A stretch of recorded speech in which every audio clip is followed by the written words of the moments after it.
Good morning students, welcome to Jamuna Prasad memorial PG college online classes. Student, last lecture में हमने cash management के cash budget को पढ़ा था। कैश बजट क्या होता है, क्या ऑब्जेक्टिव होता है। आज हम कैश मैनेजमेंट के कैश बजट में आज हम पहले वाले जो काइंड्स ऑफ कैश बजट है, जो कि रिसीप एंड पेमेंट अकाउंट वाला हमारा कैश बजट है, आज हम उसको पढ़ेंगे। आज उसका हम सवाल करेंगे। ठीक है, तो स्टार्ट करते हैं हम आज के क्वेश्चन को लेकर। हमारा क्वेश्चन है, prepare a cash budget of RX company for April May and June 2021। हमें कैश बजट बनाना है आरएक्स कंपनी में अप्रैल मई और जून का। उन्होंने कैश बजट की कैलकुलेशन हमसे करवाई है। कौन से महीने की? अप्रैल मई और जून की। हमारे पास जनवरी फरवरी मार्च की एक्चुअल जो सेल परचेज वेजेस और एक्सपेंसेस हुए हैं उसका डाटा हमें दे रखा है। उस बेस पर हमें क्या बनाना है? अप्रैल मई जून का हमें कैश बजट बनाना है। ठीक है, तो जनवरी की देख लेते हैं। एक्चुअल में जो सेल है 80,000 रुपये की है, परचेज 45,000 रुपये की है, वेजेस 20,000 रुपये की है, एक्सपेंसेस 5,000 रुपये के हैं। फरवरी में हमारे पास एक्चुअल जो सेल है वो 80,000 की है, परचेज 40,000 रुपये की है, वेजेस 18,000 रुपये की है, एक्सपेंसेस 6,000 रुपये की हैं। मार्च में हमारे पास एक्चुअल में जो है वो 75,000 रुपये की सेल है, 42,000 रुपये की परचेज है, 22,000 रुपये की वेजेस है और 6,000 रुपये के एक्सपेंसेस हैं। अप्रैल में बजटेड दे रखा है, बजट मतलब बजट एक्चुअल उन्होंने नहीं करा है, एस्टीमेट लगा के दे रखा है कि जो सेल होगी वो 90,000 रुपये की होगी, परचेज 50,000 रुपये की हो सकती है, वेजेज 24,000 की और एक्सपेंसेस 7,000 रुपये की हो सकती हैं। मई में 85,000 रुपये की सेल्स होने का एस्टीमेट है और परचेज 45,000 रुपये की, वेजेस जो है वो 20,000 रुपये की है और एक्सपेंसेस 6,000 रुपये की हैं। जून में हमारे पास 80,000 रुपये की सेल है, मतलब हो सकती है, 35,000 रुपये की परचेज हो सकती है, वेजेस 18,000 रुपये की हो सकती है और एक्सपेंसेस 5,000 रुपये के हो सकते हैं। ठीक है, एडिशनल इन्फॉर्मेशन दे रहा है। ये एडिशनल इन्फॉर्मेशन जो होती है वो सबसे मेन होती है, इसको आप आराम से समझिएगा और पढ़िएगा। 10% of purchases and 20% of sale for cash.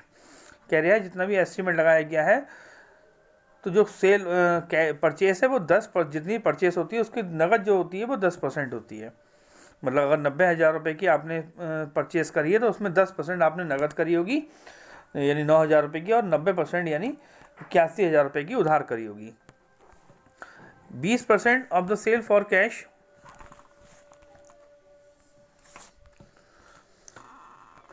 20% of the cash sale for cash, और जितनी भी आप सेल करेंगे वो 20%, जितनी भी टोटल सेल होगी उसका 20% तो नगद हुई होगी और बाकी 80% आपकी कैसी हुई होगी? क्रेडिट हुई होगी। The average collection period of the company is half month and the credit purchase are paid off regularly after 1 month. ये कह रहा है कि जो हम सेल करेंगे, जो भी हम सेल करेंगे उसका हमें पेमेंट जो है ना वो आधे मंथ में मिलेगा। मतलब जैसे 1 तारीख को सेल करी तो 15 को मिलेगा, और 15 को सेल करी तो हमें उसको 30 को या 1 को मिलेगा। ठीक है, and credit purchase are paid off regularly after 1 month. और जो भी हम माल खरीदेंगे उसका पेमेंट हम 1 महीने के बाद करेंगे। मतलब 1 जनवरी को खरीदा तो 1 फरवरी को हम उसका पेमेंट करते हैं। Wages are paid half monthly. तो वेजेस जो है वो हाफ जो होती है वो मंथली होती है। मतलब जैसे पूरे साल महीने की जो आपको एक्सपेंस वेजेस देना पड़ रही है, मतलब मान लो 10,000 रुपये की आपको वेजेस देना पड़ रही है, तो 5,000 इस महीने देंगे और 5,000 अगले महीने देंगे, इस महीने के अगले महीने में देंगे। And 500 includes is expenses paid monthly. और रेंट के जो 500 रुपये हैं जो कि एक्सपेंसेस में इंक्लूड है, मतलब 500 रुपये रेंट के शामिल हैं, उसको मंथली पे किया जाता है। कैश बैलेंस एज ऑन 1 अप्रैल में बी टेकन एट 15,000। जो कैश बैलेंस है 1 अप्रैल को वो कितना लेना है? 15,000 रुपये लेना है। ठीक है, समझ में आ गया क्वेश्चन? अब इसका सोल्यूशन देखते हैं। ये कैश बजट का उस दिन मैंने आपको लास्ट वीडियो में मैंने आपको फॉर्मेट समझाया था कैसे कैसे बनाते हैं। मैं फिर आपको बता रहा हूँ, बजट जो होता है वो एस्टिमेटेड होता है, एक्चुअल नहीं होता है। इसमें केवल हम फोरकास्टिंग करते हैं, अनुमान लगाते हैं। तो ओपनिंग कैश पहले अब 1 अप्रैल को कितना है? 15,000 रुपये। अब कैश सेल देखिए 18,000 रुपये आई है यहाँ पर। तो देखिए मैंने आपको बताया कि कैश सेल कैसे है कि कैश सेल में क्या कह रहा है। देखिए कैश सेल में कितने की है अप्रैल में 90,000 रुपये की, और कितने % कैश सेल होगी, मतलब नगद पैसा आएगा 20%। 90,000 का कितना हो गया 18,000 रुपये।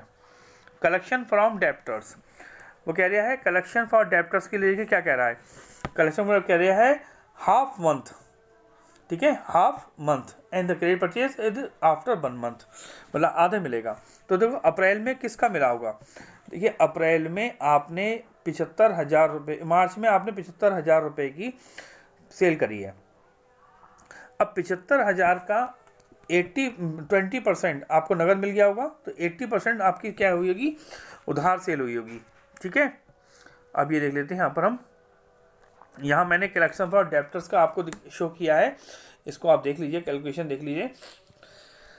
कलेक्शन फॉर डेप्टर्स में देखिए अप्रैल में क्या मिला होगा, अप्रैल में मार्च का जो सेकेंड हाफ यानी 16 से 30 की जो सेल हुई होगी उसका हमें कितना मिला होगा, आधा मिला होगा, यानी 75% का 80% कितना हुआ 60,000 रुपये, और उसका आधा 30,000 रुपये हमें मार्च का मिला होगा, क्योंकि मार्च का बकाया रह गया होगा। और अप्रैल का हमें कितना मिला होगा 90,000 का 80% इंटू हाफ, तो यानी कितना हो गया 30 और 36 66,000, ये 30 और 36,000 66,000 रुपये, ठीक है। तो हमारा कितना आ गया 66,000 रुपये। मतलब कहने का मतलब यहाँ पर ये है कि जो हमने मार्च में सेल करी होगी उसका 1 तारीख से लेकर और 14 तारीख तक हमने जो सेल की होगी उसका हमें 15 तारीख को आ गया होगा, और 15 से जो हमने 16 से लेकर और 30 तक जो सेल की होगी उसका हमें कब आया होगा, अप्रैल में आएगा।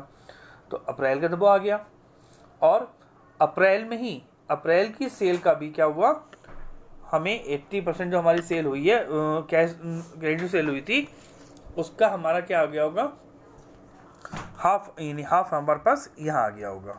तो 90 का 80% 72,000 रुपये हो गया, तो 36,000 रुपये यहाँ आ गए, तो यह हो गए 66,000। ऐसी मई में और ऐसी जून में इसकी कैलकुलेशन हम करेंगे, ठीक है। अब बात आती है हमारे पास पेमेंट की। तो कैश परचेज, सबसे पहले कैश परचेज 50,000 की हमारे पास परचेज कितनी है 50,000 की, 10% हमने नगद खरीदते हैं तो 5,000 रुपये हो गए। Payment to creditors, payment to creditors में कह रहा है, यहाँ देखिए मैंने लिखा है payment of month March credit purchase, हमें कब मिलना है, मार्च वाला अप्रैल में मिलना है, मतलब मार्च वाला जो मार्च में हम परचेज करेंगे उसका पेमेंट हमें अप्रैल में करना है, अप्रैल वाला मई में करना है, मई वाला जून में करना है, जून वाला जुलाई में करेंगे।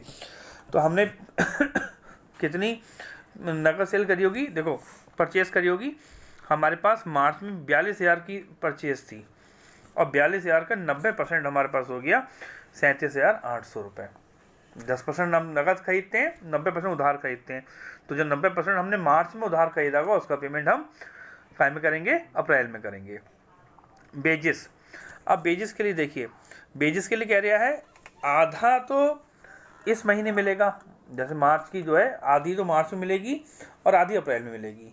तो मार्च की कितनी है, देखिए मार्च की हमारे पास जो बेजिस है वो 22,000 रुपये है, तो 22 का आधा कितना हो गया 11,000 रुपये। 11,000 तो हमें मार्च की मिलेगी, और 24,000 अप्रैल में हुए हैं, तो 24 का आधा कितना हुआ 12। तो यहाँ देखिए नीचे यहाँ पे मैंने दिखाया है अप्रैल में 22,000, यानी 22,000 किस में, मार्च में, तो मार्च का आधा प्लस अप्रैल का आधा, यानी कितना हो गया 23,000 रुपये। ऐसे हम मई और जून का निकालेंगे।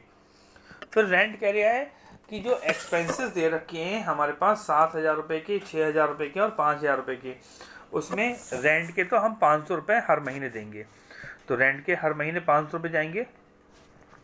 फिर एक्सपेंसेस बाकी कितने होंगे 6,500 रुपये, क्योंकि 7,000 में एक्सपेंसेस हैं और 7,000 में 500 रुपये रेंट के हैं, तो 500 रेंट के होंगे और 6,500 एक्सपेंसेस के आएंगे। इस तरीके से हमारे पास क्या आ जाएगा, ये हम पेमेंट आ जाएगा, इसका टोटल करेंगे तो 99,000 आ जाएगा, इसका टोटल करेंगे तो 72,800 आएगा। यहाँ पर रिसीप्ट ज़्यादा है और पेमेंट कम है, तो ये क्या होगा, हमारा क्लोजिंग बैलेंस कैश का बैलेंस आ जाएगा 26,200 रुपये। यही 26,200 रुपये फिर से मई में आ जाएंगे।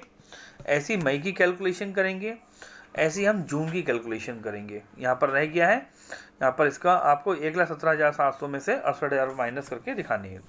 ठीक है, ये समझ में आ गया। आप इसको करके देख लीजिएगा। अगर आपको कोई भी प्रॉब्लम आती है तो आप मुझसे तुरंत पूछ सकते हैं। ठीक है, थैंक यू।